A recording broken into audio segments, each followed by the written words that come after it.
Thank you for joining us. I'm Mary Yanez, Director of the Senior Adult Program at the El Paso Community College, and this is Mature Living. As you can see, we're all ready for Christmas. It's about December, the middle of December, and so, the weather's wonderful here in El Paso, and the services are even great. So we're going to be talking with Dolores Arriola, who is the Information and Referral Specialist for 211. And boy, do I want to learn about this because I know you all will be using this service regularly, and we should because we need to support them. Thank you for being with us. Thank you for having me. I thank you for letting us talk about 211 and what it's about. And this is your first time here, so yes, ma'am. We're not going to make you too nervous. That's good. Okay, so tell me a little bit about 211. What is 211? 211, we're information and referral. And what we do at 211, I'm very proud to say, we serve the community. We like to connect people with the community and services that we provide. We find agencies, programs for the elderly, actually all ages, to provide the needs that they might have at that moment. So this is a nonprofit organization, and you have a big database. Like how many? Yes, ma'am. Are listed on your database? We have about 60,000 referrals information on our database. Yes, wow, ma'am. and so these are all for information for all ages. Like who calls 211? What kinds of calls do you get? The callers, maybe a care facilitator of an elderly person. Maybe the person lives out of town and they're trying to find services for grandma or mom and dad. Ma'am. Yes, we get a lot of those calls of people, like you said, that live not as specifically in Texas, that are wanting to services for their elderly, their grandparents, their parents who are needing any type of care. Let's say they need transportation to a doctor and they're not able to provide that. You call 211 and we'll find that agency, that resource for them for that transportation. Wonderful. So how many services do you have in your database? Like thousands?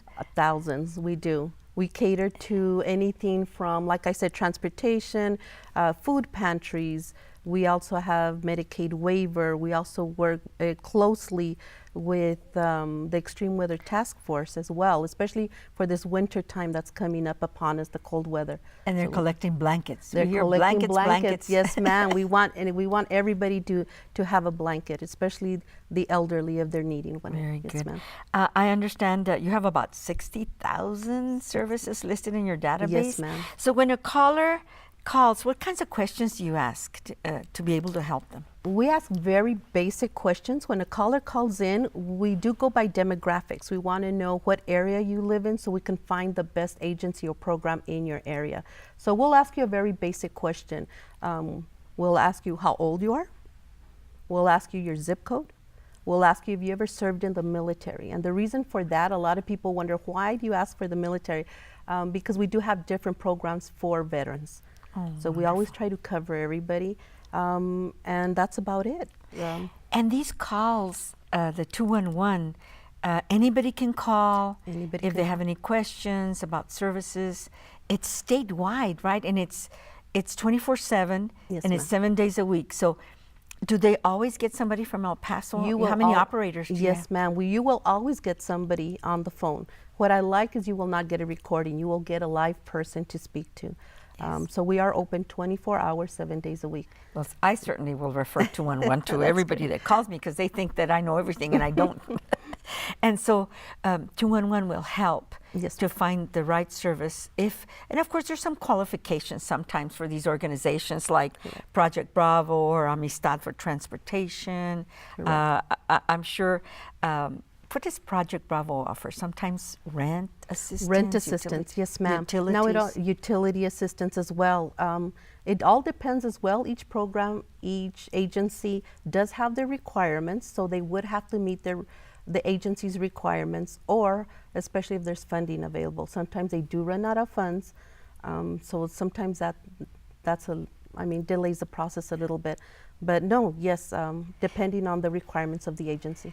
Do you ever receive calls yourself? Because I know you're a specialist, in this.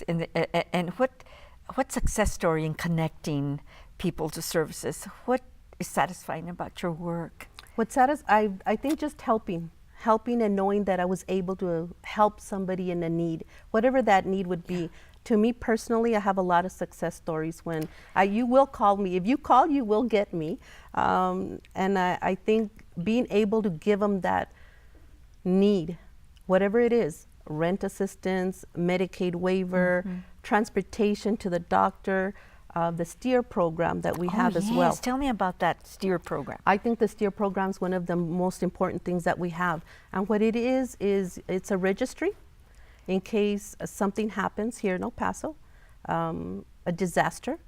What you do is you call us, 211, and depending on demographics of where you are, your zip code, we will transfer you over to the STEER, where it's a registry in case, let's say, your parents are elderly, they're in a wheelchair, they're not able to move. In case of a disaster, they would be on a list. And somebody will check on them. And somebody will check on them. Make sure that they're safe, that they get Yes, moved. ma'am. Oh, that Yes, is ma'am. such a great program. Yes, ma'am. Is that Peace of something mind. new, or of course, with the fires in California, you know, we know there's a lot of people missing, Yes, and maybe these are these seniors that needed to be rescued. Definitely, we want to register our elders that will need to be taken care of in case of a disaster, an emergency. Emergency, yes, Large ma'am. emergency. Very good. We've talked about the services. It's statewide. Statewide, yes. So ma'am. we're connected. If I have family members out of town, I can also find out how I can help them. Absolutely. If you've, let's say somebody lives in Austin, their parents are here in El Paso, they can still call us and we can still go ahead and find those resources that they need, even if they're out of state. Yes, ma'am. Wonderful.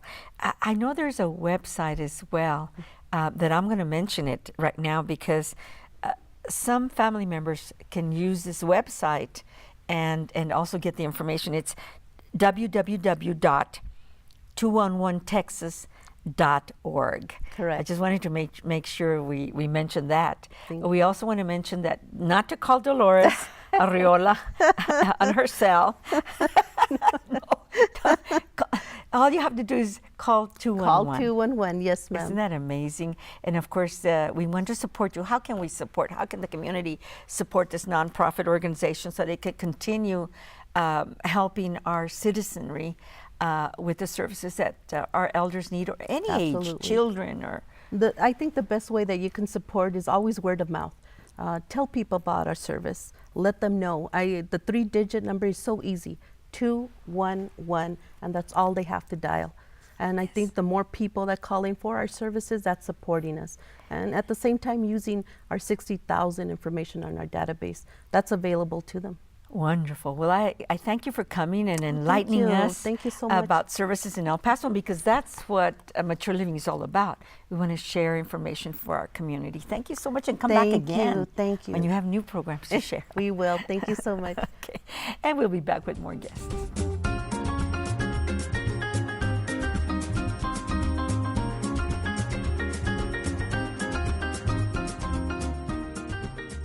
Thank you for staying with us. We want to continue our program to share some information about the Padre program. The Padre program helps fathers in this community, and we can always improve as single mothers, as single fathers, as just parents, where there's always room for improvement. So we want to present Victor Daly, who is the case manager for the Padre program, and it's being sponsored through Aliviane.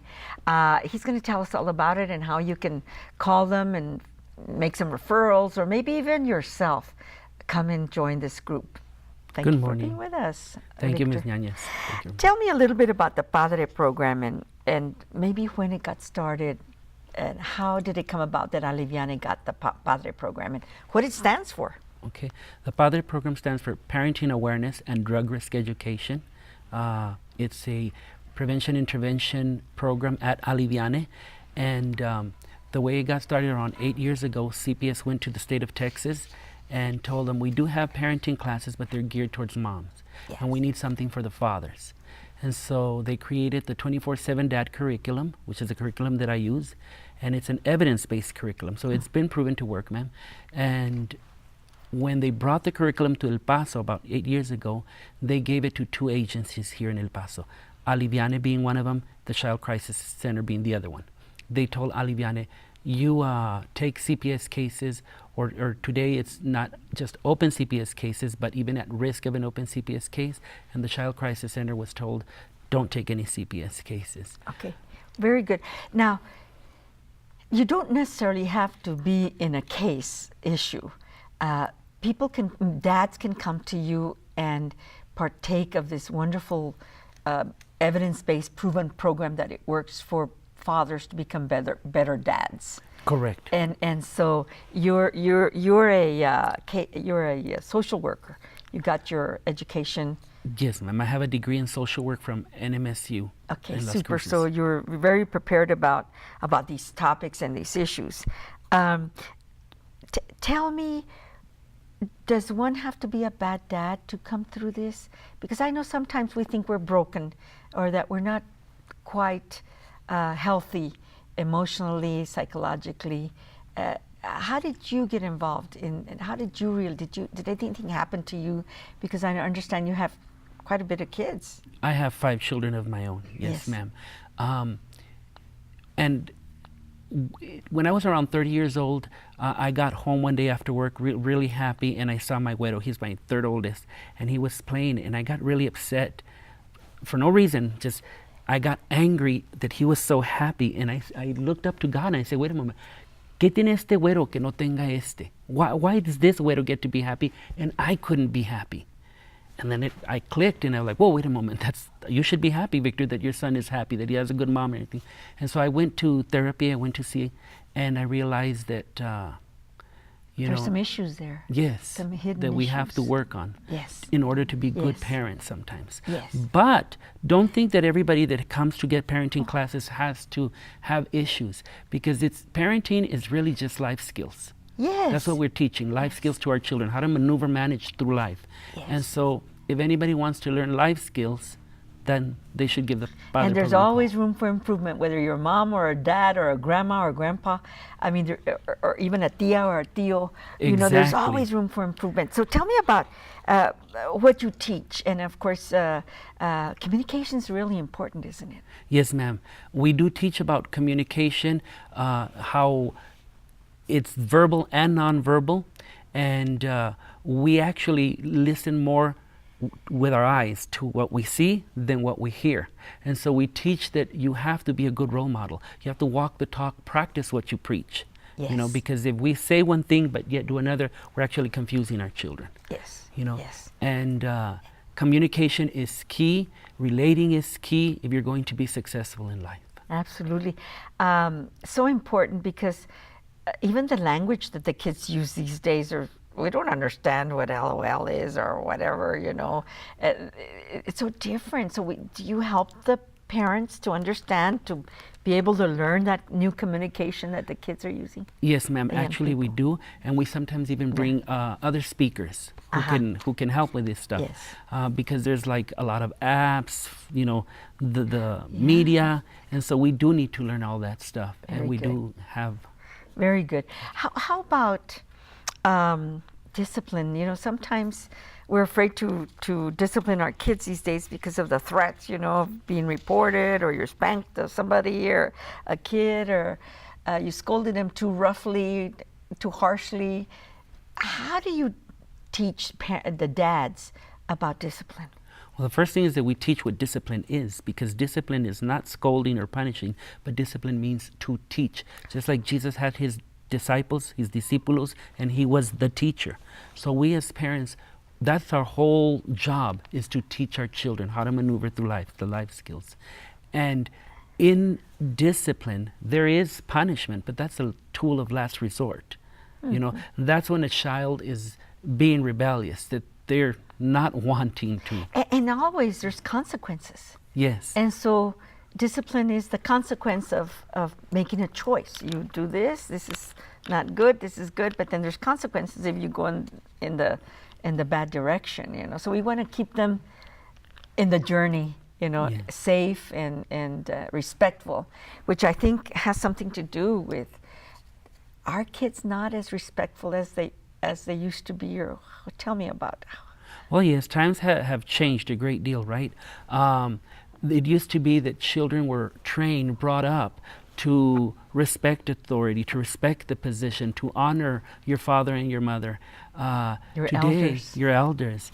Today, it seems that even in education, people are trained to question, to rebel. Why should I listen to the man? Yeah, yeah. And the male figure is very important to the family.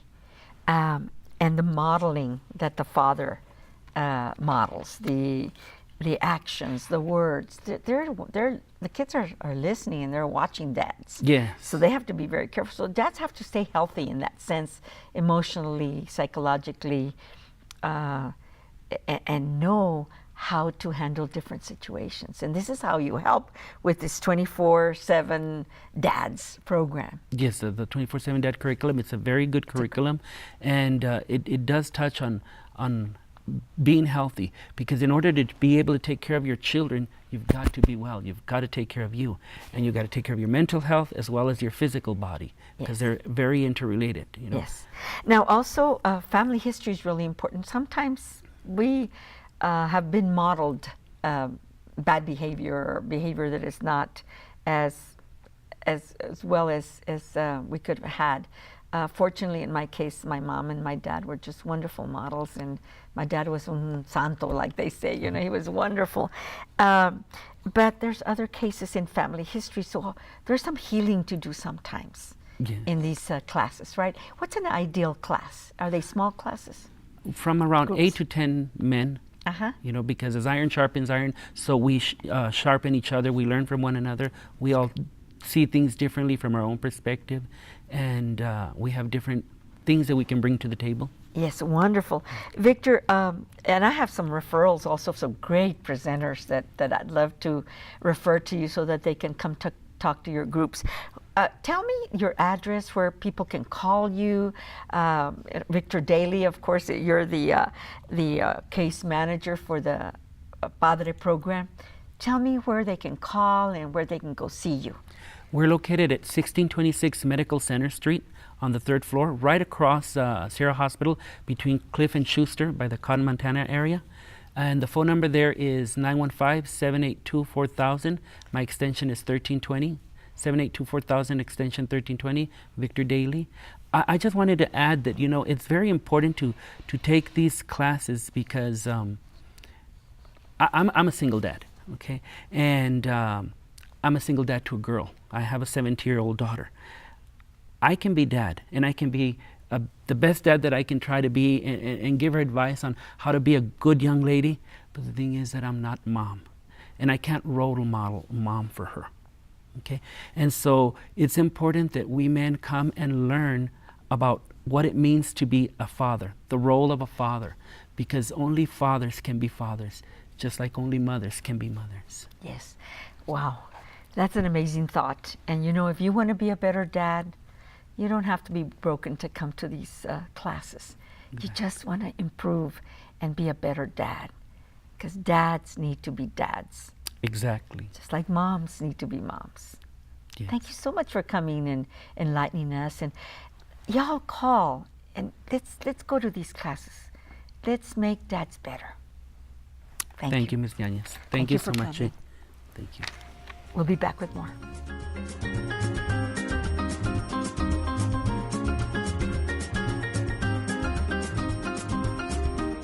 I want to dedicate this poem to seniors with memory loss. Just some thoughts to remember. And this poem is by Owen Darnell, and it's titled, Do Not Ask Me to Remember. Do not ask me to remember. Don't try to make me understand. Let me rest and know you're with me. Kiss my cheek and hold my hand. I'm confused beyond your concept. I'm sad and sick and lost. All I know is that I need you to be with me at all cost. Do not lose your patience with me. Do not scold or curse or cry. I can't help the way I'm acting. Can't be different though I try. Just remember that I need you, that the best of me is gone. Please don't fail to stand beside me. Love me till my life is done.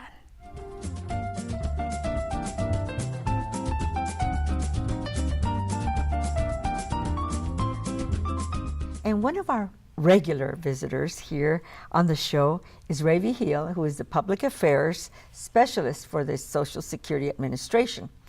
There's a lot of misinformation out there about Social Security, so he comes always to give us the real scoop of what's going on and any updates that we need to learn about.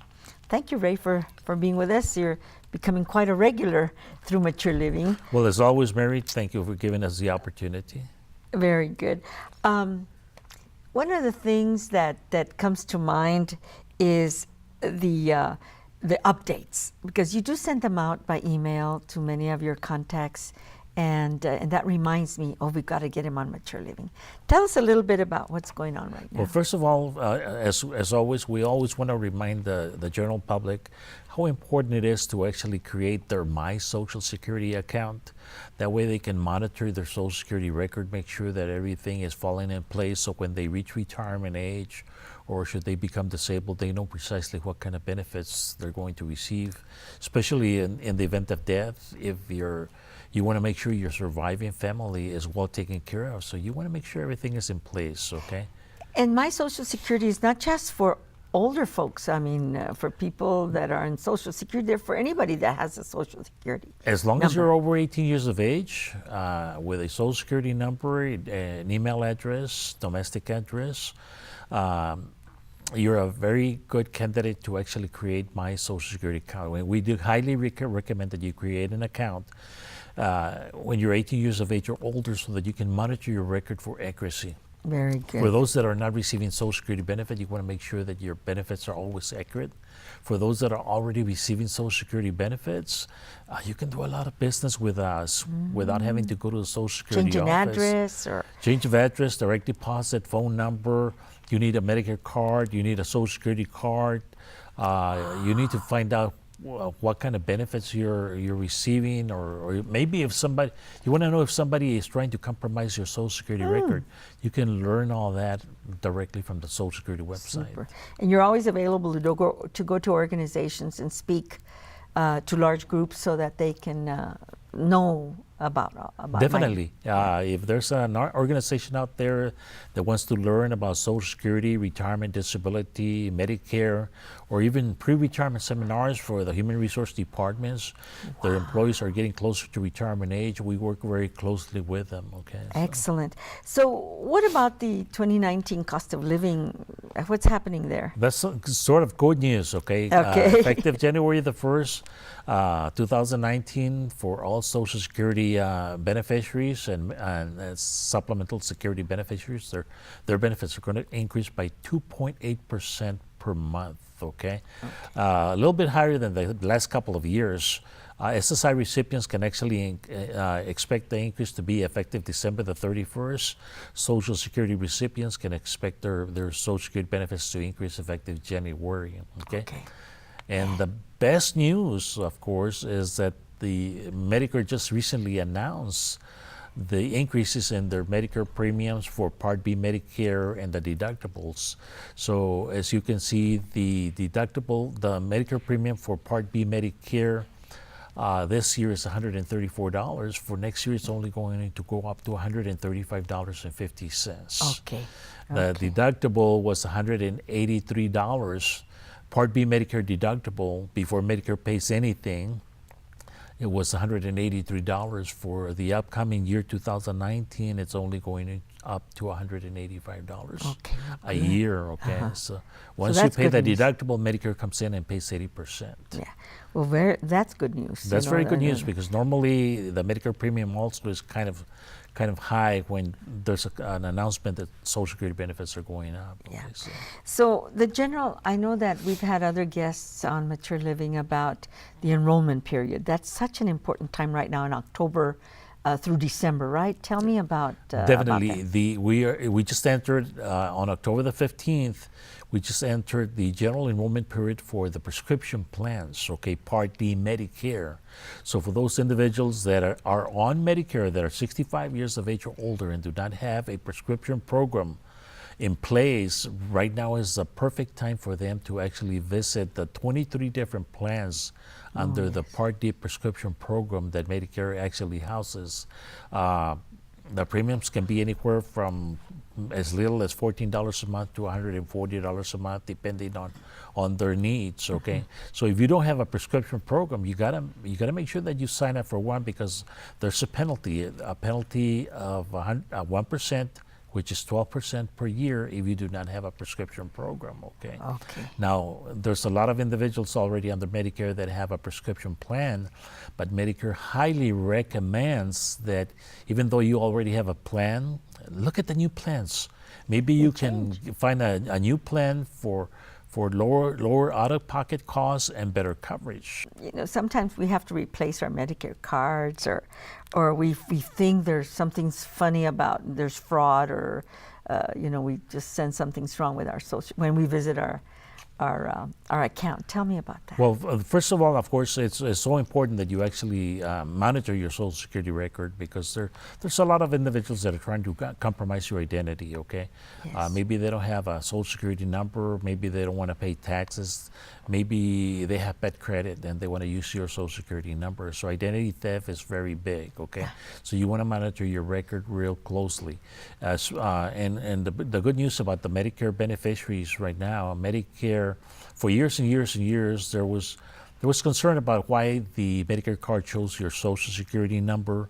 Well, Medicare has already improved the Medicare card. All Medicare recipients will be receiving a new Medicare card with a new Medicare ID number. We don't. It will no not longer show our Social Security number. No longer will it show your Social Security Okay, number. good. Okay, so it is very important that you actually make sure that you have a current mailing address reported on your Social Security account on your Medicare record, so that you can actually get your new Medicare card. Great. We need to shorten those lines over there at that office. We're still Because- seeing over 700, close to 700, if not over 700 individuals at each one of the locations. A day. A day, even though we have a lot of individuals that are now more individuals using the online services. And of course, our online services are available at www.socialsecurity.gov. We still have those individuals that actually go to the Social Security office without wait in line. appointments. They wait in line by 9 o'clock that we open the office. They're already waiting in line. And got to remind the public that we are open from 9 to 4, Monday, Tuesdays, Thursdays, and Fridays. Wednesday, we're only open to the public till noon, 12 o'clock noon. Okay. So it's very important that you actually take advantage of the electronic services that we offer. Yes. So if they're looking to contact me locally here, my telephone number is 866-593-0939 with extension 27404. Very good. Thank you, Ray, for Thank you, visiting Mary, for us. the opportunity. We'll see you again soon. Thank you.